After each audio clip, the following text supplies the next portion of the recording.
This week at NASA. The next space station crew participated in a number of pre-flight activities as they prepare for their scheduled launch Monday from the Baikonur Cosmodrome in Kazakhstan.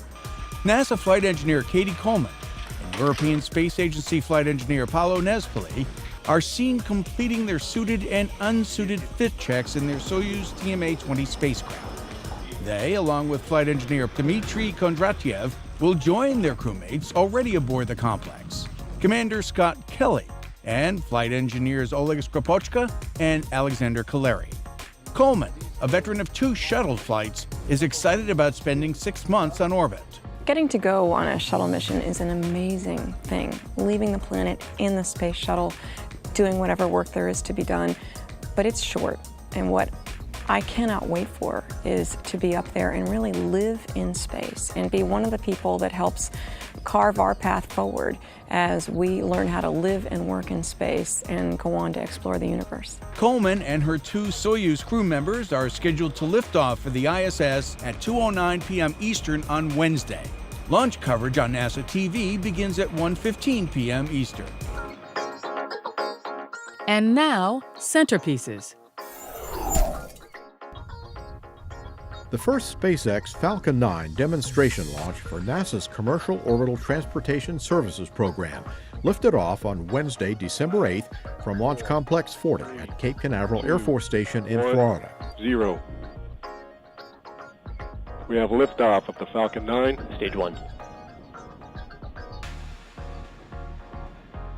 Known as COTS-1, the launch is the first flight of the Dragon spacecraft and the first commercial attempt to re-enter a spacecraft from orbit. The demonstration mission proved key capabilities such as launch, structural integrity of the Dragon spacecraft, on-orbit operation, re-entry, descent, and splashdown in the Pacific Ocean. This is the first of 3 test launches currently planned in the Falcon 9 test flight series. The importance of aeronautics, the importance of science, increased funding for science in our case and for aeronautics, and then the critical importance of education, and those are areas in which we continue to work. Administrator Charlie Bolden was joined in the NASA headquarters auditorium by German Aerospace Center Board Chairman Johann Dietrich Werner for the 6th Masters with Masters program. Hosted by Ed Hoffman of NASA's Academy of Program, Project, and Engineering Leadership, Apple, the 2 discussed their careers, international collaboration, and the challenges of space exploration. With international partners, everybody doesn't want to do the same things. The Germans don't have a lot of interest in Mars right now. We do. The Germans have a lot of interest in the moon. We do, but not quite to the level that they do. So the collaboration means maybe they head up a mission that's a lunar mission, we are in support. We head up a mission that's a Mars mission, they're in support. And I think you're going to find that that will be the way that we do it more and more as we go along. If you look to SOFIA, the flying telescope, infrared telescope, so we have really a perfect match. So it was the competence of NASA for the plane and everything, and then there was a competence of DLR giving the instrument, the telescope and all this. So it was a perfect match, and I was very happy that you're not looking for just, is it 50-50 by money, but is it something we can do together and then we are better than each of us? The Masters with Masters series was created by Apple to promote collaboration between project managers and engineering practitioners across the agency.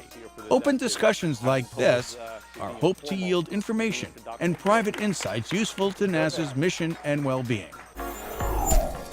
We had heard that 33 men were trapped in the size of an average living room in a home here in the United States. Dr. Mike Duncan, one of 4 members of NASA's team sent to help in the rescue of those 33 Chilean miners, gave a special presentation at NASA headquarters to discuss his and his colleagues' role in the effort. We talked to them about vitamin D replacement, we talked to them about latent virus reactivation, we talked to them about the psychological support that we see in taking care of our astronauts in isolated and remote and austere environments. Duncan, now NASA's Deputy Chief Medical Officer, traveled with physician J.D. Polk, psychologist Al Holland, and engineer Clint Cragg to the San Jose mine near Copiapo, Chile, where they met and consulted with government officials about the men who were eventually rescued from the underground mine after 69 days.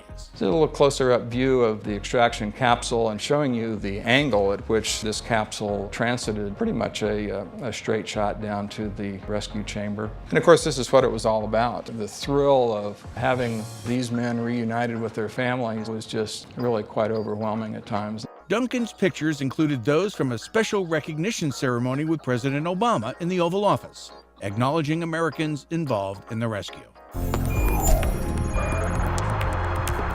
Airline and cruise ship passengers around the world will soon be watching television programming that demonstrates how NASA technology contributes to everyday life. The Emmy Award-winning NASA 360, based at the Langley Research Center and produced by the National Institute of Aerospace, will now be part of the in-flight entertainment on airlines like U.S. Airways, Virgin America, and Singapore Airlines.